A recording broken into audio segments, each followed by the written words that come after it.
Agora, 2h20, a gente vai lá para Brasília conversar com a nossa reportagem, porque hoje de manhã o presidente Lula chamou jornalistas para tomar um café, né? Mas ele não comeu, só falou.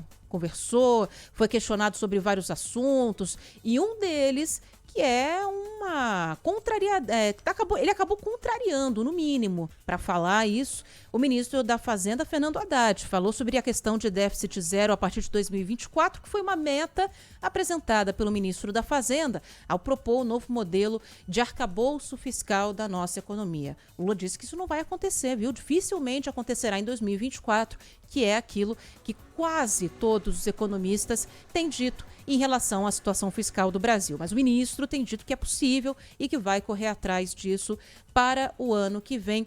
O Rafael Procópio foi quem participou desse café da manhã também, tem alguns destaques do que foi dito pelo presidente hoje nesse encontro com jornalistas lá no Palácio do Planalto. Rafael, boa tarde para você. É isso, Ana. Boa tarde a você, boa tarde a todos que nos acompanham. Olha, teve bastante assunto, viu? Esse café da manhã, que não foi bem da manhã, começou ali quase meio-dia, falamos cerca de 1h30 de conversa com o presidente da República, justamente hoje que ele completa 78 anos. E ele falou de muitos pontos daquilo que o governo já fez e daquilo que o governo pretende também fazer, tanto no âmbito nacional quanto no internacional. Ele começou a conversa, inclusive, falando das recentes cirurgias que fez e que completou que está com uma boa recuperação. Mas, como a gente já tinha adiantado, ele próprio falou que vai precisar esperar 8 semanas desde a data do procedimento para poder fazer viagens de avião. E com isso, o primeiro compromisso dele será no final de novembro, apresentando o programa de aceleração do crescimento lá na Arábia Saudita. E depois disso, ele vai seguir para a Conferência do Clima, a COP28, em Dubai, ali pertinho, nos Emirados Árabes. E depois disso tudo, Lula disse que pretende passar também na Alemanha para conversar com empresários. Ainda sobre essas viagens, foram muitos, de fato, os temas que foram tocados pelo presidente da República. Lula garantiu que vai focar nas viagens internas no ano de 2024, visitando todos os estados brasileiros por conta justamente dessas obras do PAC. Agora a gente vai pular de editoria, vai falar um pouquinho sobre segurança pública, especialmente a questão do Rio de Janeiro. Lula disse que a Polícia Federal e o Exército Brasileiro, falou que conversou recentemente com os comandantes das forças militares brasileiras e disse que eles poderão, tanto a Polícia Federal quanto os militares, vão poder auxiliar de alguma forma, assim como a Guarda Nacional, lá na questão do Rio de Janeiro, mas que o papel de garantir efetivamente a segurança tem que ser das polícias estaduais, especificamente a Polícia Militar. E Lula cravou, afirmou que no governo dele não vai haver qualquer tipo de intervenção, como a gente já viu em outros governos. Ele garantiu que no governo dele não vai ter a chamada GLO, que é a garantia da lei e ordem. Vamos, inclusive, ouvir esse trechinho do presidente da República falando. O que é que nós estamos fazendo? Veja, primeiro, eu essa semana tive uma reunião com os 3 comandantes das Forças Armadas e com o companheiro Zé Mussi para discutir uma participação dele no Rio de Janeiro. Eu não quero as Forças Armadas, sabe, na favela, brigando com bandido. Não é esse o papel das Forças Armadas. E enquanto eu for presidente, não tem GLO. Pois é, esse foi um dos momentos assim, mais enfáticos do presidente durante essas conversas.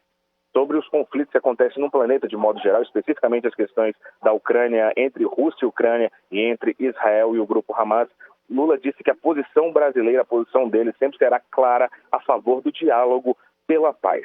Garantiu que o Brasil considera como grupos terroristas aqueles que são assim categorizados pela Organização das Nações Unidas e que isso não é o caso do Hamas, mas que mesmo assim esse grupo sim cometeu um ato terrorista contra os israelenses.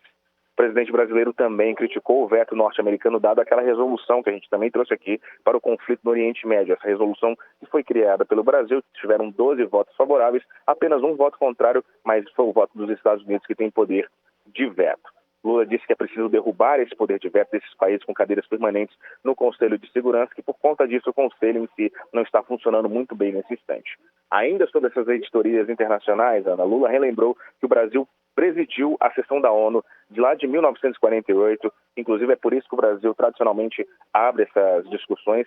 E lá em 1948, o Brasil presidiu essa questão e criou o Estado de Israel, e que agora a ONU deveria se movimentar também para criar um Estado palestino. E agora sim, a gente dando um pulinho na política nacional, claro, o presidente falou das relações com o Congresso Nacional, falou que é natural essas divergências entre legislativo e poder executivo, que um poder não é subserviente ao outro, falou também sobre essas questões de indicações, especificamente desses novos partidos que compõem a base do governo, o Partido Progressistas, o PP e o Republicanos, que é natural que eles peçam, que eles indiquem pessoas para compor o governo. Ele só e por conta disso, por conta dessas indicações, ele disse que justamente por conta desse ponto que não há mais tantas mulheres, que é uma crítica constante ao governo Lula, que botou isso como uma meta de incorporar a participação feminina no governo, mas a gente tem visto algumas, principalmente na questão feminina. Tivemos a saída ontem de Rita Serrano, da Caixa Econômica Federal, tivemos a saída há um tempo atrás de Ana Moser.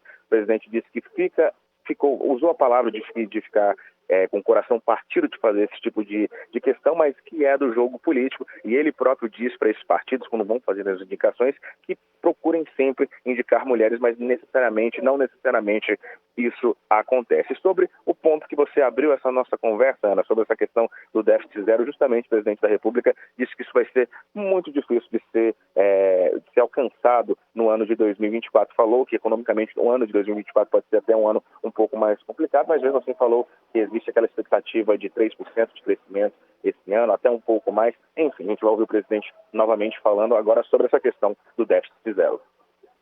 Tudo que a gente puder fazer para cumprir a meta fiscal, a gente vai cumprir. O que eu posso te dizer é que ela não precisa ser zero. O país não precisa disso.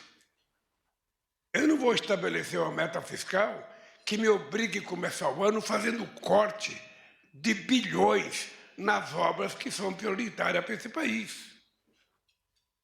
Sabe? Então eu acho que muitas vezes o mercado é ganancioso demais e fica cobrando uma meta que ele sabe que não vai ser cumprida.